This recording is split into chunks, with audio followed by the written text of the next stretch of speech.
Okay. All right, hopefully first period woke you up. We've got some stuff to do today. Last class, half the people hung out with me all the way until a minute ago, so I was in a rush to get back over here. But this is Following Jack Part 2. If you remember, we had Following Jack on, gosh, what was that, Wednesday? It's been so long ago, and this looks remarkably the same thing. It almost feels like I put the wrong thing on the slide, and I felt like I kind of did in first period, and then I realized, no, I didn't. I was doing just fine. So let me join on this other computer as well. Join without video. Okay, so Following Jack Part 2. So this looks exactly the same. We've got Josie and her little brother Jack are walking side by side, eating ice cream cones. Josie stops to talk to her friend. Friend doesn't like Jack. Jack doesn't like the friend, so Jack keeps walking. His ice cream starts to drip at a steady rate, let's say every second, as he walks away. When Josie finishes talking to her friend and realizes Jack's no longer next to her, she looks down and notices the drops of ice cream on the ground from Jack's ice cream cone. I read it fast because it's completely the same thing we did last week. So we can see the drops on the ground. They're really close together. Then they start to spread out, and then they start to go. We can see what the pattern is. So unmute. Take this time to unmute. I should see that hand reaching for your mouse, clicking the unmute. When I pan over, there we go. Now I can see. Perfect. Now, yell out to me. Tell me what's going on with Jack's motion here. What do you know? He's starting slow and then going faster. Okay. Anybody else? As he like goes faster, he reaches a constant speed. Like, okay, perfect. Now, for the two that I heard, it was exactly right. Start out slow, sped up. So you can mute back now. It's totally cool. So you start out slow, sped up, had an increase in velocity until he reached a constant velocity that he then maintained. We can see that through the spacing of the dots. So you're like, wow, did he really put the same slide up as last class? No, not quite. Josie needs to help figuring out what Jack is doing. Which of the following position versus time graphs best shows how Jack moved as walking while he was eating his ice cream cone? So now we're looking at graphs. I want you to take a minute, look at the graphs, and decide which graph best matches those drops on the ground. So take a second, look at those, and then I'm going to have you formulate an opinion and yell it out here in a second. While you do that, I'm going to clean up the mess from first period. All right, so start to unmute yourselves. Let me hear your background noise. Everybody unmutes. All right, we're going to pretend that everybody did unmute. All right, on the count of three, yell your answer. 1, 2, 3. What's your answer? B. All right, I heard a lot of B's. Does anybody dissent from the B? D. D. D. D. All right, I hear B and D. I did not hear any A's or C's. Let me shift this. I want to see the screen because there's enough people where I can see all at once. All right, 1 for B, 2 for D. Let's see what you got. Wow, everybody switched from B to D. All right, you can put them down. All right, so somebody is very convincing and getting everybody convinced and change their answer. So let me stop sharing over here. Now I'm going to share over here because I can actually do stuff over here. And let me pull it up so I can see it. All right, got some mad skills.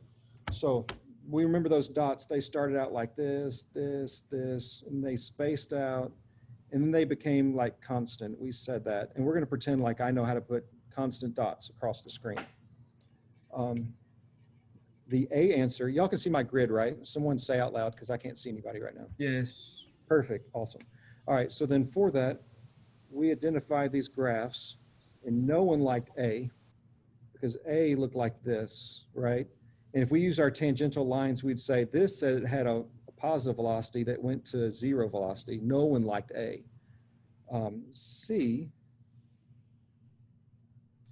looked like this, where it was steep and then it shallowed just a bit. So let's say that this tangential line was like velocity plus plus, very positive, and then this tangential line was just regular velocity plus. So it's like started fast and then slowed down just a bit, but stayed constant. So that was kind of cool. No one liked that answer either. That's cool. All right, so then it was B at first. I had some believers in B, and this showed that he was going slow at first and then ramped up. And then the other answer that everybody converted to, because we all follow the smart kids in class, at least we think we're following the smart kids in class, started out here and then went like this. Now, this one has a velocity equal to 0 with the tangential line. And then this is a positive velocity. This one has a velocity equal to 0 with that tangential line, or something near 0. When I say 0, I mean it could be really small. And then this has a positive velocity with that tangential line. All right, so now when we're looking at this, why do we like D over B? They both start slow and go positive, but why D better than B? You got to talk to me. Because the line's constant. When you say the line is constant, what's constant about it? It's it stays the same no matter what point you're at in that like later half of the line. You're exactly right, but I'm looking for a specific word. Starts with a and ends with a lope. The slope. Yeah, yeah. What you're saying is exactly right. I just wanted you to say that one word. So what we're seeing is in D, from here to here, the slope is constant, just like his motion. But from here to here, we have an acceleration the entire time in B.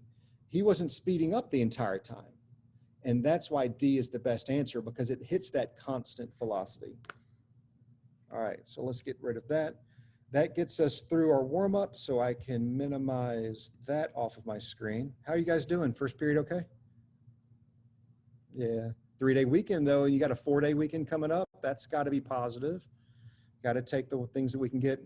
We got a new student over the break, and we lost a student over the break, so I guess that was a fair trade. Let's see, what are we doing today? The homework, get that out real quick. So great, this is the relative motion sheet. This is to be turned in today in Canvas. So your asynchronous activity is what you were supposed to do by the time you walked in class today, walk in being a relative thing. On next week, you actually will walk in to the actual class that I'm sitting in. It'll be all cool for all of us. But for relative motion, I'm not going to review it except to answer any questions that you guys have. So this is where I look to you for questions and I give you direction. So look at your relative motion, take a minute, find things in there that you just did not have an idea of where to get started or you got stuck. I will help you along the way and then we'll move forward. So what do you got? So, I mean, I didn't turn mine in because I had a really, I mean, I guess it's kind of a big I question. just set the turn in thing this morning. So you didn't have to turn it in before now. What do you mean? Okay, so last class I said, do this sheet before you get to class. Well, we're here, so I hope you've done it. I've done it, but I just had a question. Okay, I was just gonna say, as far as turning in, it's due to be turned in today by midnight, so you're good. What's your question? Okay. So what does it mean when it says a vector sum equation? That's just a fancy term. It makes you feel like there really should be an actual equation, but all it means is if they're going in the same direction, you add them up. If they're going in opposite direction, you subtract them. Okay, so we just have to write down like the numbers adding up or subtracting. Yep. All right. Just like, remember the guy on the train from Wednesday? Yeah. The guy running on the, and if he was running with the train, we added him for the perspective for the man standing on the side. And if he was going in the opposite direction of the train, we would subtract him. That's all you're doing here. You're adding same direction and subtracting opposing direction. All right. Thank you so much. Not a problem. Anybody else get stuck? There's a couple on here that are common to get stuck on. So either you guys are really smart or you didn't do it. Don't tell me you didn't do it. I have a question. Yes, what you got? For number 3, I understand how it was a headwind, but I don't understand how you found out how fast the wind was. Tell me, how did you know it was a headwind? You're right, obviously, because the answers are listed. How did you know it was a headwind? Because if he was traveling 480 miles per hour, he would have gotten there sooner. He would have covered more miles in number of hours. Okay, now how many miles did they cover? How far did he go? 963 miles. How long did it take him? 2 hours and 10 minutes. And you could convert 10 minutes into hours, right? So if you took 10 divided by 60, it would give you a decimal. So you would have like 2.167, I think. Yes. So if you have the distance and you have the time, if you divided them, wouldn't that give you a velocity? Distance divided by time is velocity? Yeah. All right, so if you did that, you would have his actual velocity, the velocity that that plane actually experienced. Compare that velocity to the expected 480, and if you saw the difference in the two, you would know what the headwind was. Okay, thank you. You're welcome.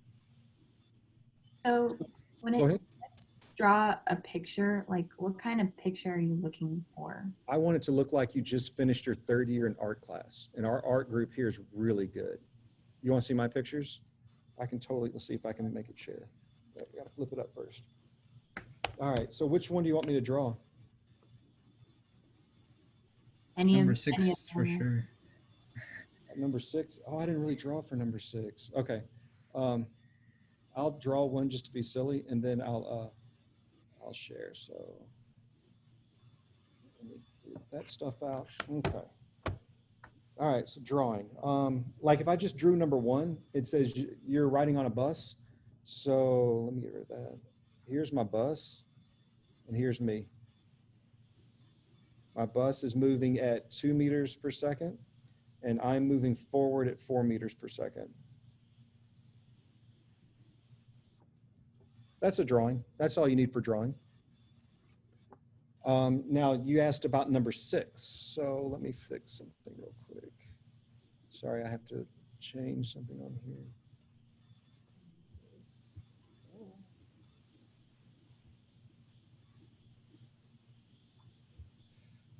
I can do that. There we go. Sorry. Number 6. So it tells me that an unladen swallow, let's just call it a bird because an unladen swallow just sounds bizarre to me. So we have a bird can fly at a speed of 25 miles per hour against the wind.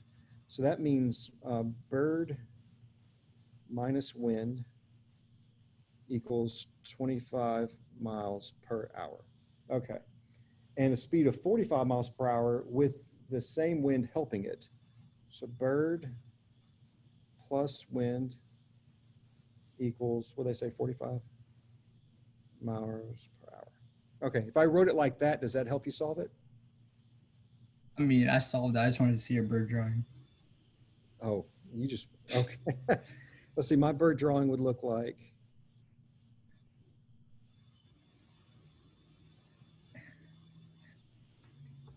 and then my wind would be something like, that's my cloud. There we go. There's my bird and my cloud. See, I can tell we're gonna get along. If you can make fun of me, we can get along. All right, so anybody that hasn't done this one, you have two variables and you have 2 equations. So we'd call that a system of equations. If we added these, we could say that 2 bird, negative wind, positive wind, they cancel out, is equal to 70 miles per hour. If 2 bird is 70 miles per hour, 1 bird would be, don't tell me now, tell me on your paper, but you can totally do this. All right, what else you got?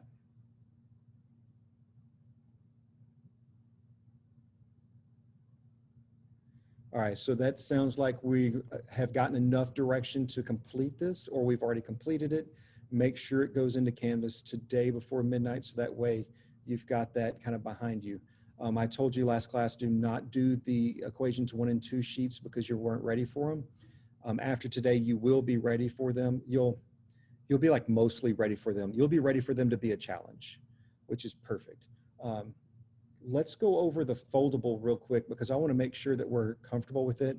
So if you have your foldable where you can get to it, great. If not, that's fine. I'm about to just go over some of the things, some of the concepts there. So this is your graphs foldable. I want to kind of emphasize some of the important aspects to it and kind of the why. And if not the why, just the what is it good for. So back to my bird photo. I hope you took a screenshot of it so it's not lost to the generations, but I've just deleted it so it's gone. All right, so for our graphs, the very first graph, let me pull it out so I can see what it looked like. Okay, it looked like we started with a position graph. And positions can be negative, so I'm gonna draw it this way. We went to a velocity graph, and then we finished with an acceleration graph. Now the position graph, I'm going to add in a few other options so that we can see what's going on. So if you look at my screen, I've got 3 position graphs, position versus time. Yes, I get a little sloppier the further I go down on the screen. I have to hold my hand up, so my writing gets sloppier. So it's still X versus T. That made it all the worse. But the very first one, it looked something like this. We had this, right? That was our first position versus time graph in the foldable. Anytime we're doing these, we're always looking at the slopes to go from position to velocity, from velocity to acceleration. If we're looking at the slopes, the easiest way to do that is with tangential lines. So I'm going to always show the tangential lines. Okay. So here what we saw is velocity was negative because this slope is going down. And then it approached 0, so velocity equals 0. So we can take that and say, well, at the beginning of our slope, at the very beginning, it was negative. And then at the end, it was 0. And this is also time, and this is time. All right, so then if we were to graph that, we would see that the velocity looked like that. If we want to know what the acceleration is, we need to look at this slope. The slope of this using a tangential line, acceleration is positive. Therefore, we can just graph positive. What if, though, the position graph, instead of always being in a positive position, what if the position graph looked like this? So if I erase my notes, how does that change things? Does it change things? Now, when we look at the position, say that again? I thought you were asking a question. Oh, I was am. gonna say, Yeah. it's the same thing. All right. What is different about it? What is You're different? gonna start lower on the velocity versus time graph. No. Tell me something else that's really different between those two. These are position graphs. Tell me something different about the positions. Oh, He moves backwards. He moves backwards. Um, What's different between the two graphs?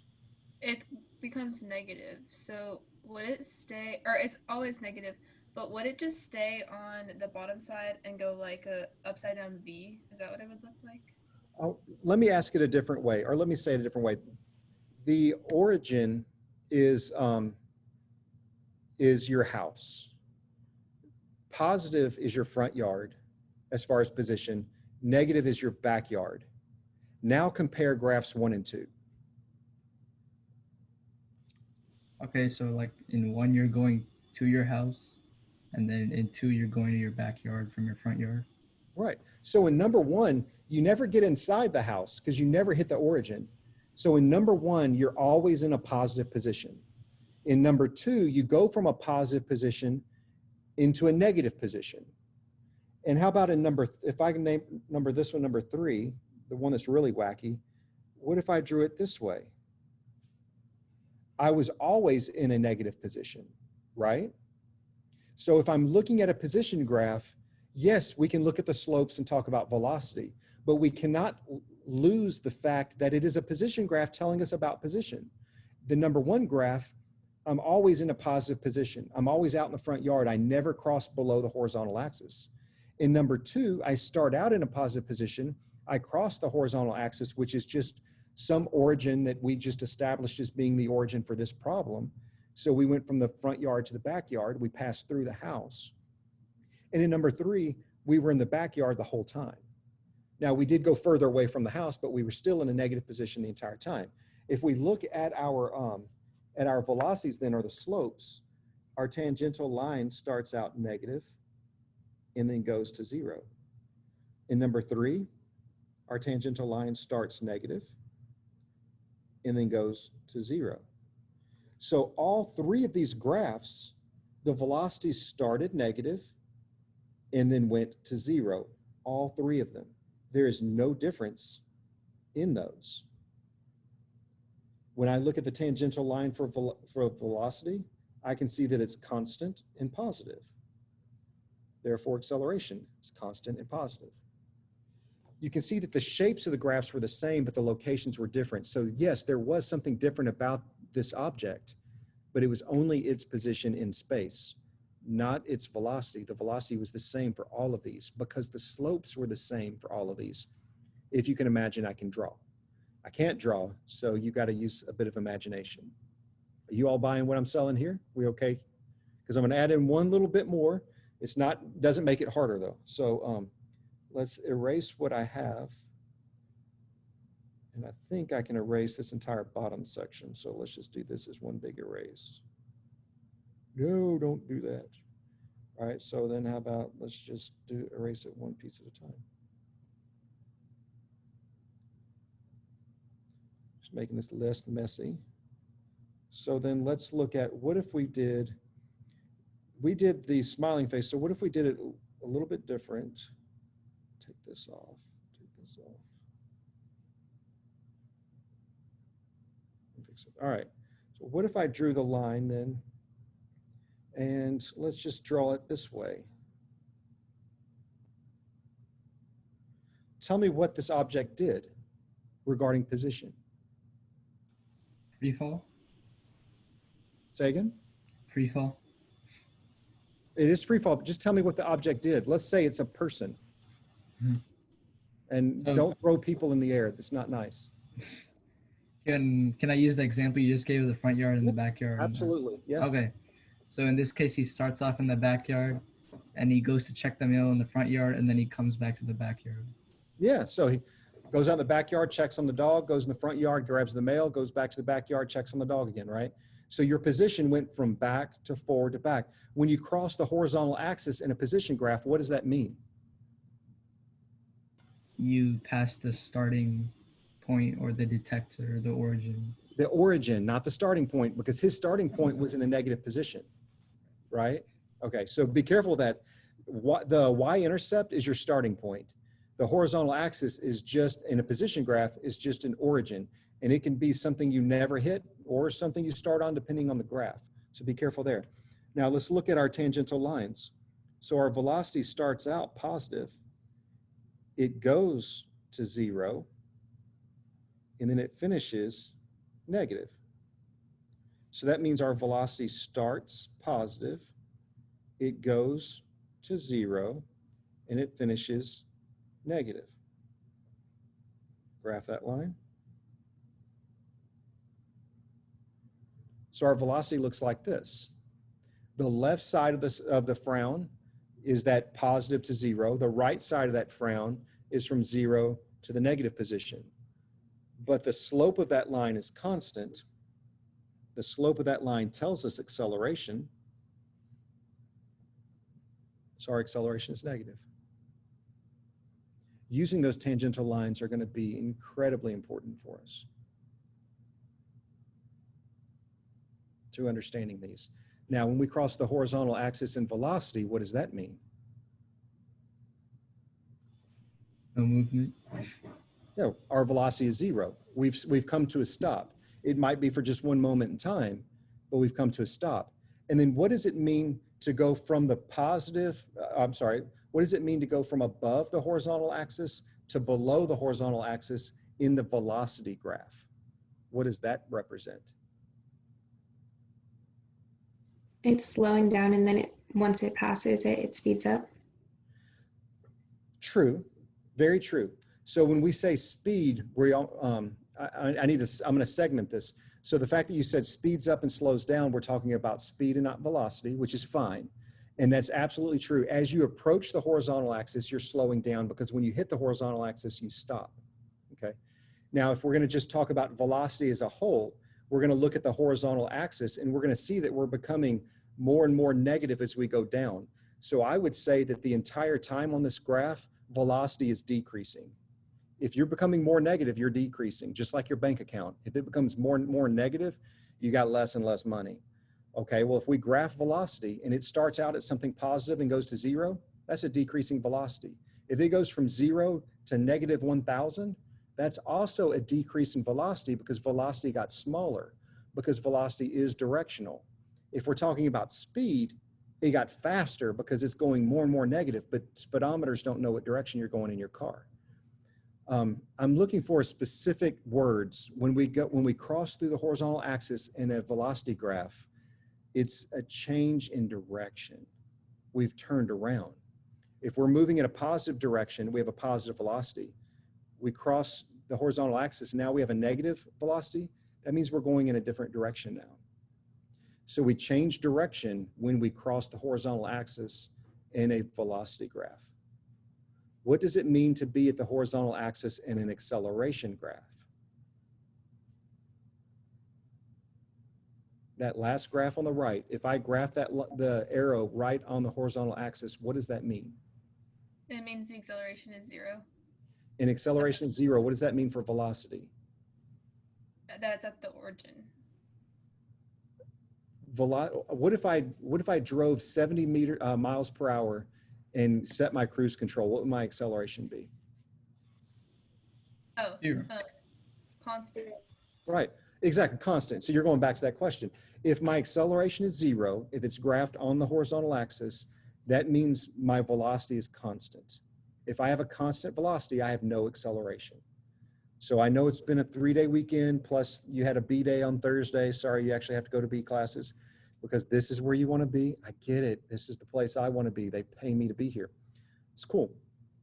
I just want to make sure we're not losing touch with our graphs.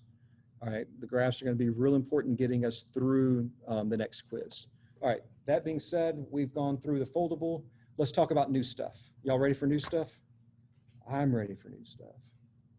All right, let me take a second to erase this. You stand up and stretch, yawn, roll your eyes at all the weird stuff I say. Totally cool. Let me get a drink of water and let's go into new stuff.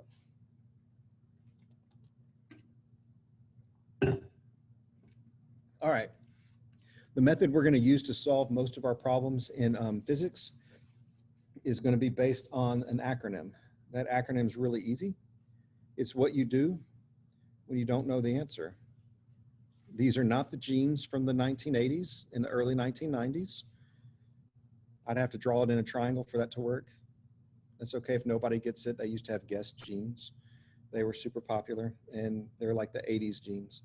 All right, so your acronym is GUESS. This is the method you're going to use. And what does that mean? You're going to determine what your given is. You're going to identify your given. You're going to determine what your unknown is. What is the question asking you to find? You'll write your equation. A lot of times your equation is a fact. Just so you know, equations are facts. The next letter in this is substitute. I don't like substitute here. What I want to say, what this really is, you're going to rearrange to solve for unknown. Actually, I have room to spell it out.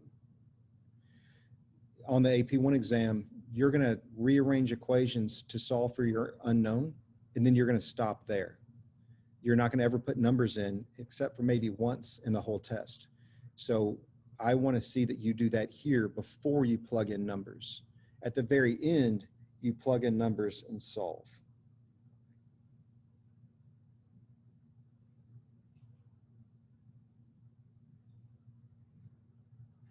All right, so you're given your unknown, your equation, substitute and solve. And remember, you want to rearrange before you substitute. You keep the variables in until the last possible minute. You need the practice, okay? If I see you doing something otherwise, I'll correct it. So this is your guess method. When you have a problem or a question, I'm going to look that you've started this. If you're like, hey, I need help on number 2B, I'll say, great, what do you know? I don't want you to read me the question. I want you to be able to say, well, I know that the time is 3 seconds and the initial velocity is 16 meters per second, and they're asking me for the acceleration, and I think I picked the right equation. It's this. I want you to have some progression. I don't want any kind of give up, blank stares, and blank papers, okay? So I'm gonna select this. It is the guess method. You've written this all down. You've taken it all in. It's totally cool if you didn't, because this is recorded and I do post the recordings from this class. Did you know your class is the one that gets the recordings posted in Canvas? Totally. For 4, 5, 6, 7, 8, 9. There are 9 sections of AP1 and it's your class that gets posted. So you guys are famous. let's go on into our kinematic equations. Now that you know what your guess method is, let me write out for you what your kinematic equations are. These are the equations you're going to use for the next three classes. This is class 1 of 3. After 3 classes, you're going to take a quiz. The class after that, you're going to take a test. So exciting. I know. I get it. I'm excited too. These are your kinematic equations. Kinematic equations. All right, equation number 1. Velocity is equal to initial velocity plus acceleration times time. Also known as the VOTAT equation, because it looks like on the right side of the equal sign, it looks like it spells VOTAT. So final velocity is equal to initial velocity plus acceleration times time. VOTAT. That's your number 1 equation. I like it the best as number 1 because it's the easiest one to remember and it's the easiest one to solve for. There's no fractions, there's no exponents. It's a beautiful day. The number 2 equation is going to be the change in position, otherwise known as displacement or delta x, is equal to initial velocity times time plus 1/2 acceleration times time squared. The number 3 equation, don't worry, this is all about just writing the equations down. Final velocity squared is equal to initial velocity squared plus 2 times acceleration times delta x. If you're wondering how many of these there are 16 equations. I'm just kidding, there's 4 equations. So your number 4 equation, I know I got eye rolls on that one, is delta x, which is change in position, is equal to 1/2 of the quantity final velocity plus initial velocity times time. Now, I separated that 4th equation because it's the trapezoidal equation. It implies that you don't actually know acceleration. And for the most part, acceleration for us is going to be based on gravity, gravity being 10 meters per second squared. Now, I say you won't use that number 4th equation much, but today in your practice work, there's a ton of using the 4th equation. So I won't lie to you and say you won't use it much. After today, you may not use it much, but today you're going to use it a lot. So let me define these variables for you off to the side. So what we have is v is equal to final velocity. You may also, in some instances, see it written as, I'm going to put VF. Sometimes people or some worksheets may have VF. VF and V are the same thing. That's the only one that has some variance, just so you know. A lot of times we'll write VF for our on-level students, but usually on formula charts and in AP1, it's just a regular V. Then V with the circle below it, the V naught, is equal to the initial velocity.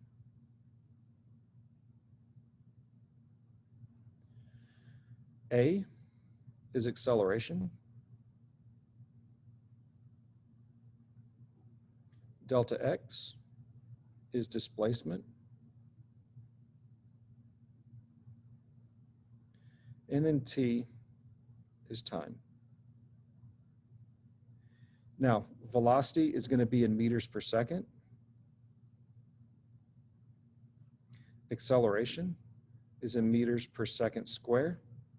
Displacement is in meters, and time is in seconds. Those are the units we need to make these equations work. Velocity is meters per second, acceleration is meters per second squared, displacement is meters, time is in seconds. The good thing is when you get really good at these, if you just scan a question and you see a number and the units next to the number, you'll immediately know what variable it's talking about. You still need to read the question, but it gives you quick insight based on that. If the unit isn't what you need it to be, like if its time is in minutes or hours, you need to convert it to seconds if you're using one of these equations. Now, how many variables do you see? I see 5. How many variables are in each of the equations? 4. That means there's one variable missing from each of the equations. So look at the number 1 equation. What variable is it missing? Talk to me. Displacement. Displacement, right. So I'm going to put no displacement. Equation number 2, what variable is missing there?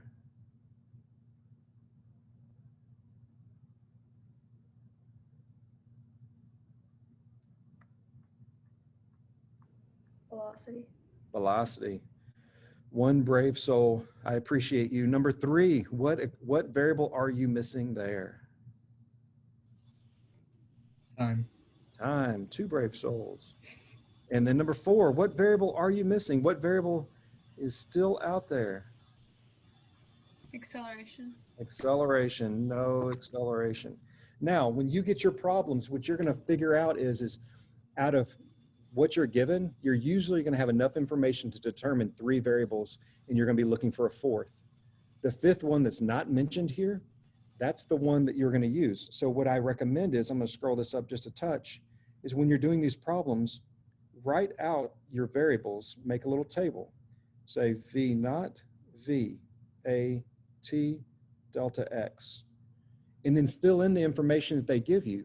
Whichever one that you don't have anything next to, that helps you pick your formula. So if they say, how much time did it take? You can say, well, time equals question mark, looking for that one. Did it take you from going from rest, so initial velocity is 0, to go 60 meters per second, so that means final velocity is 60 meters per second, over a distance of 1,000 meters. So delta X is 1,000 meters. So they didn't say anything about acceleration. So I'm going to go to the number 4 equation because it has no acceleration listed. That's going to be your best technique for these. Okay. Let's see. There's gas method kinematic equations. Okay, a couple other things to talk about. Let me stop. Is it okay if I stop the share? Have we all written what I wrote, kind of thing? Awesome. You know it's recorded if not. Now, some of these things are going to be based off of perspective. You know how when I show you those PowerPoint slides that have the physics facts on them, those things I make you write down, those are all based off of a teacher that teaches in a private school in Virginia. And he has really good test scores, but he also has a very narrow view of things. And so all of his physics facts that I share are all based on you're living in quadrant 1 of your graph where everything's positive, right? As far as position. And so there's a lot of things that we need to expand our mind on because at least at Independence, we're going to look at things that you can be in a negative position. You know, his perspective is I have a detector, you can only be in front of the detector because it doesn't detect behind it. But we know in all reality, there is room behind it and we need to account for that. So why am I telling you all of this? Well, I said that gravity had an acceleration of 10 meters per second square, right? Is it positive or is it negative? Talk to me. Is gravity positive or negative? Use words. Unmute. Is gravity positive or negative? Everybody's still muted, so unmute. Say positive or say negative. Negative. Okay, now does everybody else go with negative or y'all gonna go positive? All right, how about this? Positive, negative. Hold a thumb up. You gotta commit to something. Oh, I like it, okay. So the girl that's doing this, I don't call out your name because I don't want to do that. But if you're doing that, I like her answer best because it can be positive or negative. And it's based on perspective. If I drop this eraser, its initial velocity is 0, right? When I first release it, it's not moving and then it speeds up as it goes down, right? So if you were to go to a cliff, if you go cliff diving and not a tall cliff, like something that you can jump off of and there's a big body of water, totally safe, lifeguards are there, they condone all of this. When you jump off the cliff and you hit the water, are you going negative 30 meters per second or are you going 30 meters per second? We would just say you're going 30 meters per second, right? We wouldn't identify you falling as being negative. So when I work these problems, when I'm looking at it, if I drop something and gravity takes it away from the origin, I call gravity positive. It's moving something away from the origin. So I like to say that the eraser is leaving my hand, it starts at 0, and then hits my other hand that I'm catching it in at like 1 meter per second, okay? I like to make it positive. But what if I throw the eraser up and then I catch it? If gravity is bringing it back to the origin, I identify it as negative because I want to say I throw it up at 2 meters per second. Gravity has to be negative to slow it down. If gravity was positive, it would shoot it through the roof and I would have to get the leak fixed the next time it rained. They wouldn't like that too much, right? So if I throw something up at a positive velocity, gravity is slowing it down so that it can then bring it back down. One other example, if you bear with me. Right now I'm pointing, okay? Does it look like I'm pointing to the left or the right? Right. Just right, yeah. But this is my left hand. I'm pointing to the left. I can assure you that I'm pointing to the left. But hold on a second. I'm going to keep pointing that way. Still pointing that way. Now I'm pointing to the right. Now it's the right. Hold up. Now let me turn around. Use my other hand. Still pointing the same direction. Now that's left. So we can see that perspective makes all the difference, right? If I drop this eraser and it falls, I call that positive. But what if I'm looking down on it? But what if I'm right here and I throw it up and it falls and hits me in the eye? It's not a very positive thing. I'd call that negative. So it's perspective. Now I say all that because now we're going to go through 2 slides of those physics facts, and I want to make sure that you don't get too hung up on, hey, this fact said emphatically this was a fact. It's all about perspective. Okay, so let me share these. We'll go through them really quick because most of it is stuff we've already written down. Share screen. If you're not a fast writer, take a quick screenshot because I don't want to dwell on them long. I want to make sure you have plenty of time to do actual work.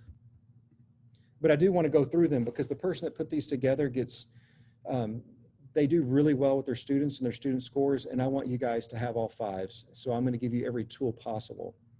Algebraic kinematics follow these steps to solve an algebraic kinematic calculation. Does it say algebraic? I got to move my thing. Yeah, it does. Number 1, define a positive direction, i.e. the direction away from the detector. See, he uses detector, we use origin, because we can go behind an origin. Label that direction, okay? Generically speaking, in our class, to the right is positive, up is positive, down is negative, left is negative, generically speaking. Again, I did say how gravity will vary. If I drop something, I usually say that's positive. If I throw it up and gravity pulls it down, I call that negative. Does it matter? Can you make gravity negative for everything? Sure. Doesn't matter. It's just deciding on a direction. Number 2, indicate in words what portion of motion you're considering. Motion from launch to the peak of flight. This is going to make a huge bit of difference in next class and the following class when we're doing projectiles.